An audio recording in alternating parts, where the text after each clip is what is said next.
Hello, hello!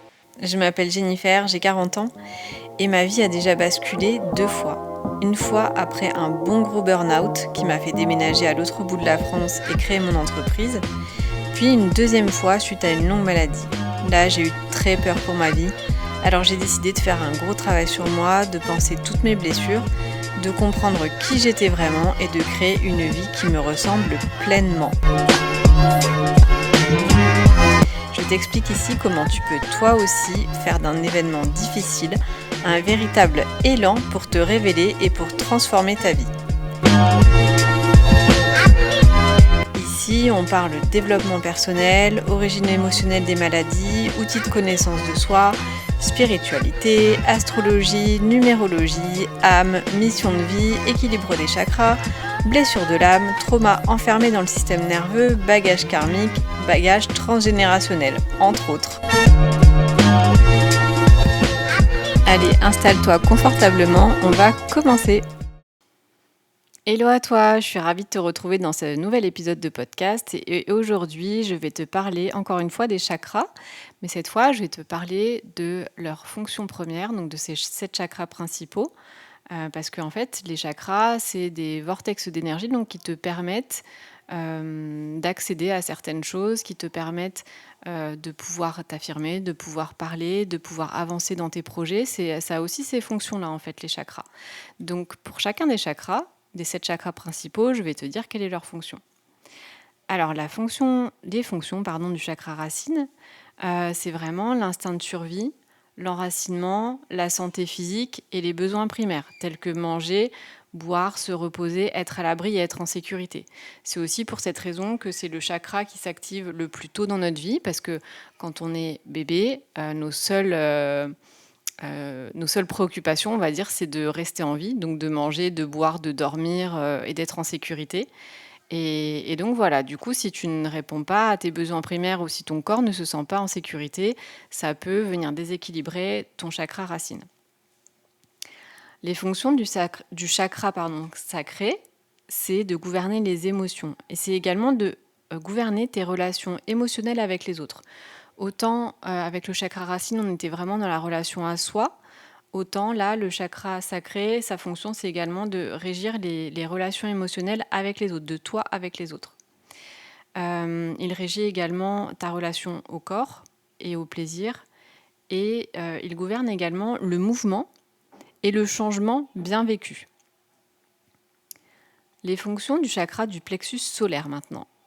Alors le plexus solaire, lui, il va gérer tout ce qui est pouvoir personnel, tout ce qui est volonté, tout ce qui est action, tout ce qui est la capacité à dépasser l'inertie et à avoir des pensées positives. C'est le chakra qui se déséquilibre le plus facilement, donc c'est important de travailler tout le temps sur lui, régulièrement en tout cas, et notamment, tu vois, si tu as du mal à te mettre en action et si tu as tendance à procrastiner, ça peut être le signe que ton chakra du plexus solaire est déréglé. Ça peut être par exemple parce que tu as perdu ton pouvoir personnel par rapport à une situation et du coup, ça a déséquilibré ton chakra du plexus solaire et après, tu n'arrives plus à te mettre en action. Les fonctions du chakra du cœur. Donc les 3 premiers chakras dont je viens de parler, eux, ils sont vraiment reliés à la matière, on va dire, à la terre. Le chakra du cœur, c'est celui qui vient faire la jonction entre ces 3 premiers chakras et les 3 chakras que je vais te citer après. Et donc ce chakra du cœur, il permet d'être dans l'amour, que ce soit l'amour de soi ou l'amour des autres. Et puis il permet également d'être dans la réception de l'amour des autres. Et c'est lui également qui te permet d'être dans la joie de l'instant présent. Donc si l'instant présent, c'est pas quelque chose dans lequel tu arrives à être, et si ça ne te met pas en joie, ça peut être un chakra du cœur qui est déséquilibré. Ça peut aussi être un chakra racine qui est déséquilibré parce que quand tu n'arrives pas à être dans l'instant présent, ça peut aussi être par manque de sécurité. Donc voilà, ça peut être un des deux. Ensuite, donc, je vais commencer par le chakra de la gorge. Donc, je te disais qu'il y avait 3 autres chakras qui étaient pas liés aux énergies matérielles, mais qui étaient plutôt liés aux énergies célestes cette fois. Donc, le premier, c'est le chakra de la gorge. Lui, il t'aide à gérer ta communication. Il t'aide à dire ta vérité sans heurter les autres. Il gère l'expression. Et puis, il t'aide aussi à t'affirmer par ta voix et il t'aide aussi à réagir en fait à l'image de toi. Ensuite, le chakra du troisième œil. Alors lui, il permet la clairvoyance, il permet d'avoir une vision claire, il permet d'être connecté avec les mondes immatériels, il permet également d'avoir la capacité à contrôler ses pensées. Alors pas de la mauvaise manière bien sûr, mais par exemple si tu as des pensées négatives ou des croyances limitantes qui sont là en boucle, c'est le chakra du troisième œil qui, par le fait d'être clairvoyant sur une situation, va t'aider à arrêter d'être à contrôler le fait d'être dans d'autres pensées que ça. Et puis le chakra du troisième œil, c'est également le siège de nos capacités spirituelles. Et enfin, le chakra couronne, qui est le dernier de nos 7 chakras principaux.